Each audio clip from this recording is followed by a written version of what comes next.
In front of me is the Weekend Adventures Workshop Kit from Stampin Up. The collection is full of outdoor vibes. There are 6 double-sided 12 by 12 papers included in this kit. Now I've already flipped them so you can see both sides, plus 4 one-sided specialty sheets designed to be the backgrounds for 2 of the 3 layouts in the guide. Now there's a guide that gives you step-by-step instructions for all 3 of the layouts. It includes photo place card holders, so you can build the layouts before printing your photos, stickers, punch-out die cuts, and all the cardstock you need. I'm sure a lot of you are already familiar with this kit, but if you haven't had a chance to create with it yet, like me, or if you're new to our scrapbook workshop kits, it's fun to get a peek of everything that's included. So today I'm documenting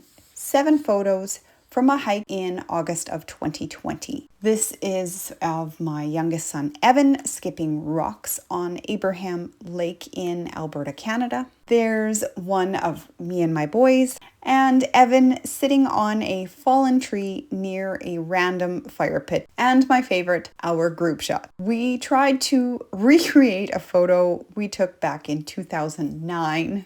So stay tuned at the end of this video, and I'll show you the original layout with that old photo. So get ready to giggle.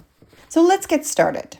I'm bringing out 2 sheets of basic beige cardstock. I'm going to use the lighter side of the 2-tone paper. I chose beige because it picks up on the colors of the rocks and the mountains in the photos, and it is one of the coordinating colors listed in this collection. So I'm taking inspiration from layout 2 in the guide. It has that green pattern paper covered with trees on the right side, pretty much the whole 12 by 12 sheet, and then just a small piece of it over on the left, centered with the focal photo sitting on top.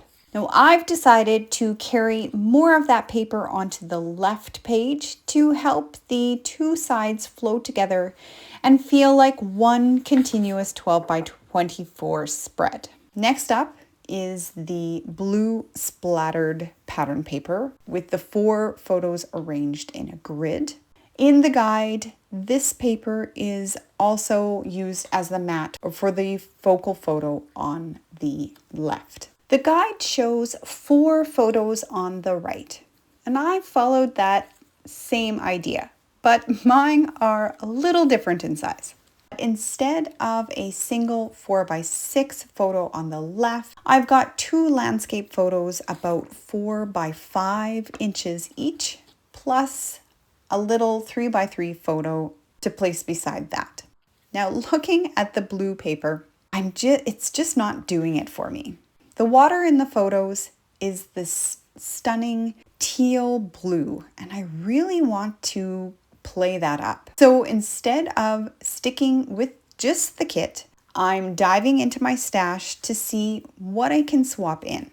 I've got 2 larger pieces and some smaller scraps left. Now the reverse side has these lovely berries on it, which ties in with some of the sites on our hike. Now you might recognize this paper, and I wonder if I could just slide these photos right onto the scrap here. And I can already tell you, I am loving this. It's called Winter Meadows, and it was from the 2024-2025 catalog. It was designed with winter in mind, but I love using it for summer photos too. Now, 1 scrap is almost the perfect size already. I'm using the other scrap on the left to balance it all out. The color matches perfectly, and wow. Now I need something to pull the 2 patterns together. You're not going to believe what I've grabbed, or maybe you would.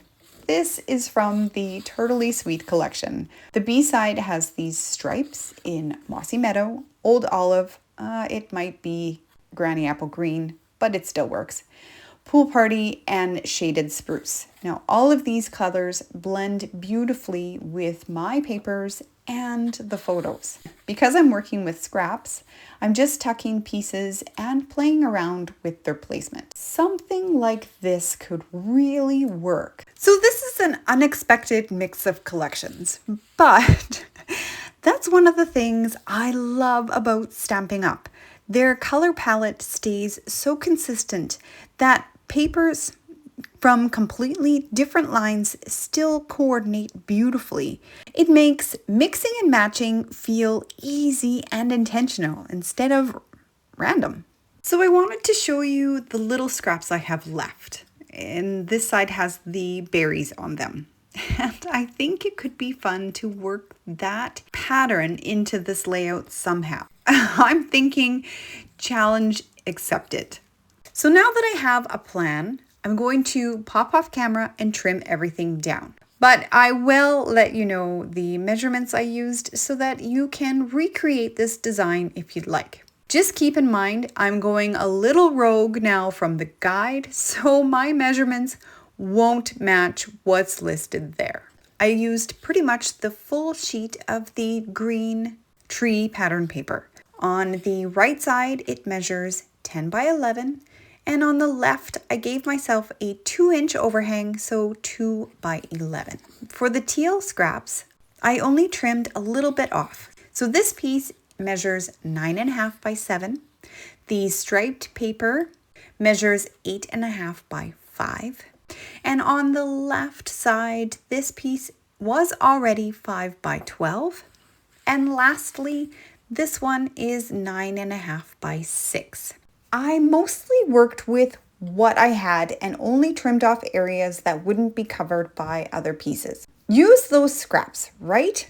So these are just the cut sizes of the actual papers, not necessarily what you'll see in the final layout once everything overlaps and is finalized on the layout. This is a fun way to come up with a design that you may not have planned if you were to cut everything from a fresh sheet of 12 by 12 pattern paper or cardstock. I'm still taking inspiration from layout 2. The title sits on the right with the journaling box or circle and some extra details. To me, that feels a little crowded. I prefer my titles on the left. The title reads, Life is Better Outdoors. And I do have this nice area between these two photos that will work perfectly. Just below my husband James's chin. I've pulled out a few embellishments. For journaling, I've got this spot right here. Plus I pulled out the tag that says, Let's Hike, and a little log round embellishment. I wish there was a few more of these. They're super cute. Now that I've introduced darker brown tones into the layout, I'm inking the edges with early espresso ink and a sponge. This technique I use on almost all of my layouts because it helps define the layers. I'm even running ink along the embellishments to darken the white edges left from manufacturing. Even the title gets a light touch of ink. It won't be as noticeable, but it's there. Adding ink to the edges really helps all the layers pop and gives the layout a finished, polished look. It's a small step, but to me, it makes everything feel more intentional and pulled together. On the tree paper, I am avoiding the middle area so that it will still look like one continuous piece. Do you see the difference that makes? I'll continue inking off camera. I'm bringing in a few stamp sets to embellish this layout. The Weekend Adventures stamp set, Scenic Adventures bundle, and the new Light and Wonder bundle. I bought the stamp set mainly for the potential title options, but for today's project, I'm especially excited to use the dies. This die is very cool because it cuts out multiple trees and gives the look of a forest. The bottom edge does not cut. You can leave as much or as little cardstock as you want to tuck in, whether you're creating a full scene or in an embellishment cluster. You have that versatility. I am also using this little forest die to give myself a mix of sizes. I went ahead and I cut a forest out of Old Olive and Mossy Meadow cardstock to work with. And then I pulled out the mountain die. Let me grab that. It's from the Scenic Adventures die. This one right here. I also pulled out this set of trees. Now the mountain cuts the same way as the large tree dies from the Light and Wonder dies. It only cuts the mountain top and parts of the sides. Now I just trimmed mine straight across at the bottom and up the sides with my scissors. When I was grabbing scraps of cardstock to cut all the trees to build my scene, I also pulled out this bin where I keep my leftover embellishments. This one's for trees and sprigs. And look, there are a few I can definitely use on this layout. I even found some logs that I had cut using the Utterly Adorable dies. I'm going to set this bin off to the side and start building my mountain scene in this area beside my focal photo. I'm not sure if you can see all the detail the mountain die cut into the paper. I cut this from basic beige cardstock using the darker side. I'll just tuck that into place right about there. I love how much detail Stampin' Up puts in their products. Every new set seems to outdo the last. Now to layer the larger forest over that. That's about right. Oops, that wasn't supposed to happen. Let's just slide everything back where it belongs and reset. I like to dry fit everything first, just in case I change my mind. The only downside is things tend to shift around a lot while I'm working. Now, if you're like me, my collection of trees and outdoor themed stamps and dies has grown so much. I always say I don't need another one until the next set is released, and then I can't resist. Now I have a smaller cluster of trees to place in front of it. Just like that, I've created a mountainscape with forest in the foreground. We spend a lot of time outdoors, and since we live in such a beautifully forested area, I don't mind growing my stash. The best part, I use them all. I'll use this duo of trees to cover up this area here, maybe sitting in front of the photo, and then the log round can go here for some added interest and to hide that overlap. One more little tree. I like it. Now we have this area around the journaling card to dress up. I'll get that back into place. There we go. I'm thinking we'll create another forest coming out from behind it. I have a group of trees, and I even pulled one leftover tree from my stash. This was cut from shaded spruce cardstock. I want to say I used the Forever Forest dies. I'm just layering the trees until I like the balance. Maybe the log here or down here. Not sure yet. But I am sure about using this element here to start my third cluster. Would the log work on the left side in front of these trees? Maybe I'll leave it there for now. I really want to use this pattern paper. I don't think I can use it as is. But what if I fussy cut out some of the berries and add them to my clusters? I'll cut out one bunch and see how it looks. I like to rough cut the image first, then fine tune. I find it easier to move the paper around the scissors, and I'm leaving a small white edge around the leaves and the berries. And with the magic of editing, I now have a few bunches of berries to add to my layout. Let's see how they'll look tucked in with the Let's Hike sign. Maybe another bunch coming out from behind this photo, and then I can use the log there. I did spot a few pine sprigs in my leftovers bin. They're garden green, and I think they'll work perfectly. right over here. Then I found another tree cut from the same color to overlap the focal photo here. It helps camouflage the area behind that photo. And you know what? I think those berries are growing on me. The color of the berries is moody mauve. Now I'm wearing a maroon sweatshirt and Evan is wearing red shoes. So I cut 2 mats from Moody Mauve cardstock to add more of that color to the page. It's an unexpected pop of color in an otherwise fairly monochromatic palette. We need to add a bit of color to our clusters here. Now off camera, I tried tucking some of the berries in there and I did not like it. From the Scenic Adventures dies, there is a row of flowers. I cut them from white cardstock and I'm going to color them to coordinate with this layout. I don't own a lot of Stampin' Right markers. Most of mine are older and retired colors. So this one is always Artichoke, a retired color. Using the brush tip, I'll swipe ink across the leaves and stems, making sure to cover all the white, but not the flowers. I am not being super careful, just getting the color on it. Now I don't have a marker close to the berry color, so I'm using a blender pen.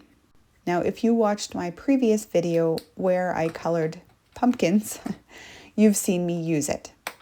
What I didn't mention then, but I'll mention that now, it's recommended to either squeeze your ink pad to get some ink onto the lid or place ink onto like a clear block or a non-porous surface and pick it up from there with your blender pen. Now I prefer dipping my pen directly into the stamping pad. I've never had a problem of this affecting the color and I find I waste less ink this way, but you do what works best for you. So I'm going to dip in and I'll color all the flowers in mauve.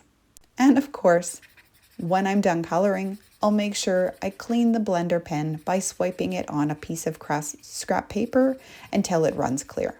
Just like that, I have some cute little flowers to add to my scene. And that's exactly what it needed.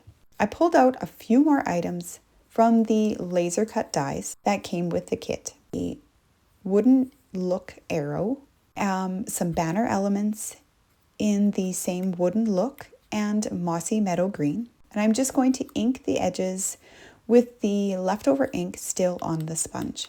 I like the arrow here to finish off this cluster. You might be wondering about the extra word sentiment, where it came from.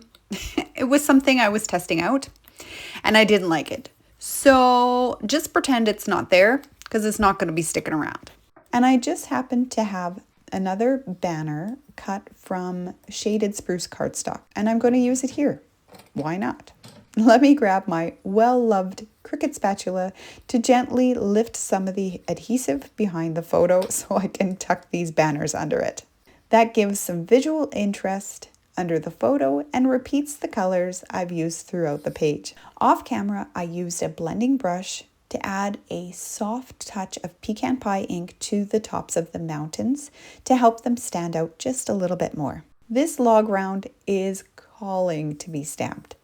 The Scenic Adventures stamp has a sentiment that says, breathe and take it slow. Now it would be a tight fit, but it could work. Or I pulled out another, it's close to my heart, set called It's Your Day. And I really like the phrase, life is good. It will be a better fit, and I've already got it mounted on a clear block. These pictures were taken in the summer of 2020, when the world felt, unfamiliar. And going outdoors, taking day trips, let me grab a scrap paper and a foam mat to stamp on, along with early espresso ink. And hiking to new and old favorite spots were such great times for us. I know I have life on here twice. The title is Life is Better Outdoors, and now I'm adding Life is Good. It doesn't bother me. Oh shoot. I must have gotten ink on my fingers. Out there, we could forget what was going on in the world. So life really was good. So yes, I'm repeating the words because I think it works here. I'll just blend in a little bit of ink around the log to disguise it. I have been wanting to try this new set, the Delicate Pines dies. They coordinate with the Elegant Pines Snowflakes collection. You can use this die along with these 3 others to create a beautiful pine snowflake, hence the name.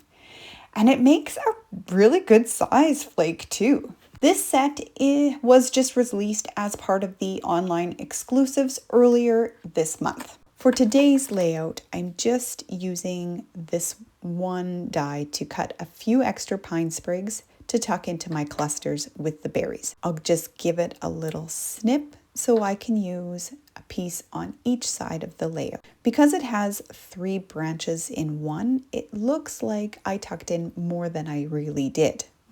Working smarter, not harder, right? Off camera, I cut another row of flowers to add to the cluster of trees on the right. The flowers looked really cute on the other cluster, so I couldn't resist. I wrote out my journaling, just the who, what, where.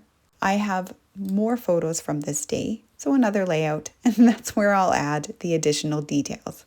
But I did include a note about the picture we were trying to recreate. I'm using the Riverside iridescent pearls. At the time of filming, these are still available in the last chance section at a discounted price. Now this is while supplies last. I'll list them and everything else I've used in the description box below for reference. I'm using both the tealy color and the gray-brown pearls in groups of 3 around the clusters. There are 2 different sizes, and I'm mixing in both. To add even more texture and interest to the clusters, I wrapped some twine around the 3 banners under the photo. It needed something to finish it off, and then I wrapped more of the twine around the arrow. And I tucked a little bit behind the cluster with the berries over on the lower left. One last minute change. I split the 2 photos I originally had together. I really like the teal paper peeking through behind them. Let's bring in the guide so we can see where I started. I love using the guides as jumping off points. Even after I've finished the workshop kit, I keep these guides as a reference for future projects. So don't throw them out. So here's a close-up of the finished layout. I didn't pop up a lot of elements with foam dimensionals, just 1 or 2 of the berries, and I'm absolutely loving my mountain scene here. Here's what I wrote from my journal. On August 21st, 2020, we spent the morning at Abraham Lake in Nordegg. The teal blue water and towering mountains were breathtaking. We strolled along the shoreline, laughing while trying to recreate a family photo we took back in 2009. Bigger kids, more memories, and still the same feeling. Life is good. And now for the picture you've been patiently waiting for. I believe I created this layout back in 2010. Not really my style anymore, but this is the photo we were recreating. It was really windy that day and my hair is sticking straight up. The boys were so little back then. I may have to revisit this layout idea though. I'm kind of liking the cool concept with the background on an angle. Thank you so much for spending this time with me. If you enjoyed today's layout, don't forget to hit the like button and subscribe so you don't miss any future projects. You can also find me over on Instagram at Nicole's Scrapbook Stories for more still shots of my layouts. If you're loving this project, here is another outdoor video you can watch next, so you can keep the inspiration going. And remember, keep telling your stories 1 page at a time. See you in the next video.